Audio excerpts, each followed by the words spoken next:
नमस्ते। अगर sponge iron industry में इंटरव्यू की तैयारी चल रही है तो आप बिल्कुल सही जगह पर हैं। आज हम 350 टन प्रतिदिन की क्षमता वाले रोटरी किल्न की हर एक तकनीकी बारीकी को समझेंगे, वो भी एकदम आसान भाषा में। तो चलिए शुरू करते हैं। देखिए, स्पॉन्ज आयरन प्लांट में रोटरी किल्न को सिर्फ एक मशीन समझने की गलती मत कीजिएगा। ये तो पूरे ऑपरेशन का धड़कता हुआ दिल है, इसकी जान है, क्योंकि सारा का सारा कच्चा माल फाइनल प्रोडक्ट में यहीं आकर बदलता है।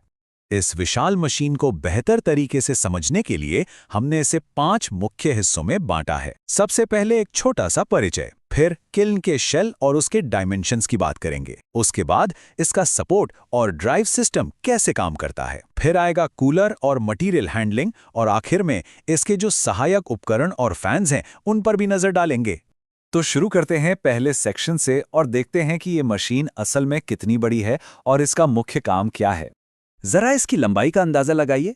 76 मीटर, जी हां, 76 मीटर्स। ये लगभग एक फुटबॉल के मैदान जितना लंबा है। बस इसी एक नंबर से आप इसके विशाल आकार को इमेजिन कर सकते हैं।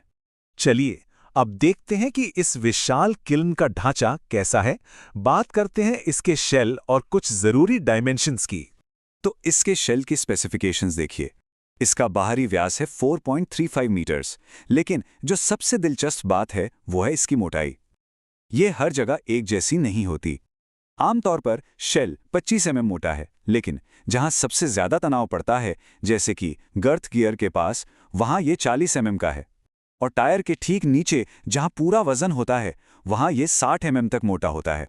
ये अतिरिक्त मोटाई ही इसे जरूरी मजबूती देती है। अब आते हैं इसके एंट्री और एग्जिट पॉइंट्स पर, यानी इनलेट और आउटलेट कोन। इनलेट कोन थोड़ा बड़ा है, 1.9 मीटर का, और आउटलेट 1.6 मीटर का, और दोनों ही सिरों पर 24-24 लिप प्लेट्स लगी होती हैं। इनका काम है मटेरियल को गाइड करना और अंदर की गर्मी को बाहर आने से रोकना।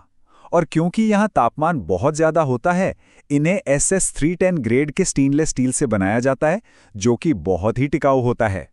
ठीक है, तो अब बात करते हैं इसके सपोर्ट और ड्राइव सिस्टम की। आखिर इतनी भारी मशीन को सहारा कौन देता है और घुमाता कौन है?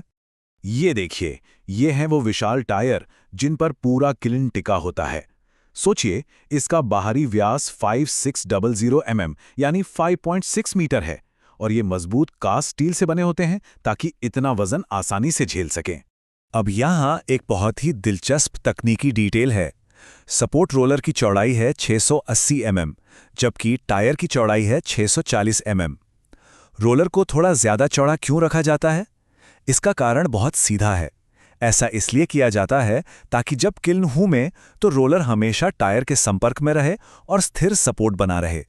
तो अब आते हैं इसके गियर सिस्टम पर। ये वो गियर्स हैं जो इस पूरे किल्न को घुमाते हैं।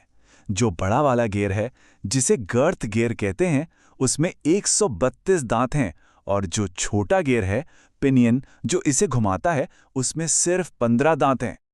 और ये नंबर इसे जरूर याद रखिएगा, इंटरव्यू में अक्सर पूछा जाता है। मेन गियरबॉक्स का रेशियो है 180:1। तो इस 180 रेशियो का मतलब क्या है? बिल्कुल सिंपल है। इसका मतलब है कि मोटर का इनपुट शाफ्ट जब 180 बार घूमेगा, तब जाके किल्न सिर्फ एक बार घूमेगा। इससे स्पीड तो बहुत कम हो जाती है, लेकिन टॉर्क यानी घुमाने की ताकत कई गुना बढ़ जाती है, और इतने बड़े स्ट्रक्चर को घुमाने के लिए यही चाहिए। यहाँ ड्राइव सिस्टम के कुछ और जरूरी आंकड़े हैं। मेन मोटर 150 किलोवाट की डीसी मोटर है, और ये टॉर्क कितना पैदा करती है? 3,48,000 न्यूटन मीटर। ये जबरदस्त टॉर्क ही इस पूरे किल्न को घुमाने की पावर देता है। साथ ही एक सहायक ड्राइव भी होती है। ओके, तो किल्न की बात हो गई। अब प्रोसेस के अगले स्टेज पे चलते हैं, जो है रोटरी कूलर और मटेरियल हैंडलिंग। किल्न की तरह ही इसका कूलर भी काफी बड़ा है। इसकी लंबाई है 44 मीटर। अपने आप में ये भी काफी प्रभावशाली है।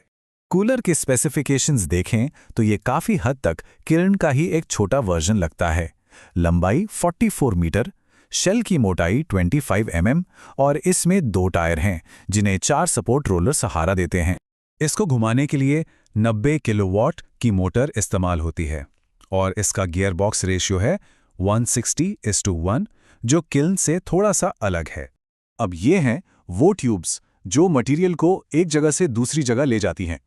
फीड ट्यूब, सीलिंग पाइप और 4 इजेक्शन ट्यूब्स, इन सब में एक चीज कॉमन है, इनका मटेरियल। ये सभी HK40 से बनी हैं। ये एक स्पेशल अलॉय है जो बहुत ज्यादा तापमान आसानी से झेल सकता है। चलिए, अब हम अपने आखिरी सेक्शन पर आ गए हैं। यहाँ हम बात करेंगे सहायक उपकरणों और फैंस की जो इस पूरे प्रोसेस को सपोर्ट करते हैं। तो यहाँ कुछ मुख्य सिस्टम्स हैं, जैसे किल्न का हाइड्रोलिक थ्रस्टर है जो 150 बार प्रेशर पर काम करता है, कूलर का न्यूमेटिक सिलेंडर है, एक लोब कंप्रेसर है और कोल इंजेक्टर जो 1 घंटे में 12 टन तक कोयला इंजेक्ट कर सकता है। और आखिर में फैंस, इनके बिना तो काम ही ना चले। ABC fan, ceiling fan, nose cooling fan, CB fan, ये सभी अलग अलग ज़रूरतों के लिए हैं, जैसे कूलिंग, सीलिंग और कंब्रशन। आप देख सकते हैं हर फैन की क्षमता, दबाव और RPM उसके खास काम के हिसाब से डिज़ाइन की गई है। तो ये थी 350 TPD रोटरी किल्न की सभी जरूरी तकनीकी विशिष्टताएं। अब आखिर में एक सवाल, इन सभी आपस में जुड़े हुए हिस्सों में से पूरे प्लांट की परफॉर्मेंस के लिए सबसे क्रिटिकल, सबसे जरूरी हिस्सा कौन सा है? इस पर सोचिएगा जरूर। ये न सिर्फ आपकी समझ को गहरा करेगा, बल्कि इंटरव्यू में एनालिटिकल सवालों के लिए भी आपको तैयार करेगा।